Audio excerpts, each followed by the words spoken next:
Welcome back, Fantasy Football Squad. How are we doing today? We're talking about fantasy football trades and tips. Let's get rolling.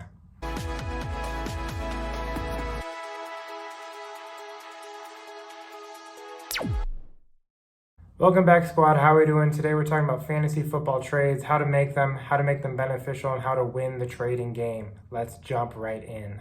So this one seems obvious, but you have to make the trade at least somewhat fair. Crazy idea. Unless you're in a league where you don't care about anyone else, or you just generally don't care about anyone else, I'd recommend you make the trade at least somewhat fair for both parties involved. The easiest way for me to do this is to identify a need, specifically on the other player's team, as well as mine. So if I go to another player's roster and I see he has a really weak wide receiver group, I'll often try and give him a couple wide receivers for maybe a good running back, or swap a 1-for-1 and I get his running back and I give him a good wide receiver. Something that's somewhat fair, but still identifies that need and fulfills that need. In a similar boat, make sure you know your own needs, right? If you have 2 quarterbacks on your roster, don't trade for a third.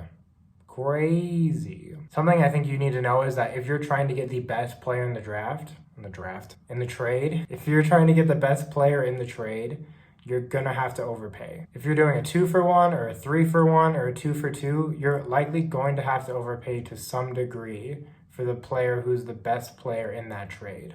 On the flip side, use a 3-for-1 or 2-for-1 to your advantage. Last year, Tony Pollard was putting up fine-ish numbers, and I gave him away in a 3-for-1 where I got Jahmyr Gibbs, Chris Godwin, and some other dude I can't remember. And obviously they weren't all hits because I obviously don't remember all 3 players. But I swapped Jahmyr Gibbs for Breece Hall in another 2-for-1, and then I gave Godwin for David Njoku, who helped me big time in the playoffs when Flacco came. If you're trading early in the season, you need to remember that it's a long game. If you're trading late in the season, you're trying to win now. And rolling along the lines of a trade being fair, a trade may be fair when you make it in week 2, but 6 weeks down the road, it might not be fair. I'm 99% sure that owner would not accept the Tony Pollard trade for Jahmyr Gibbs 1-for-1, let alone adding 2 other pieces to the trade, if he had known Tony Pollard's value would plummet after that.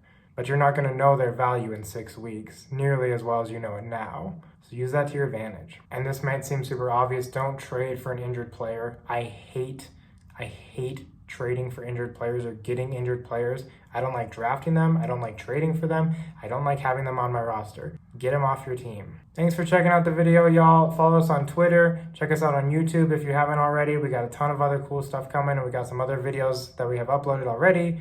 Got a lot of cool stuff in the works. Stay tuned for more. Gonna be fun as the season comes up. Peace out.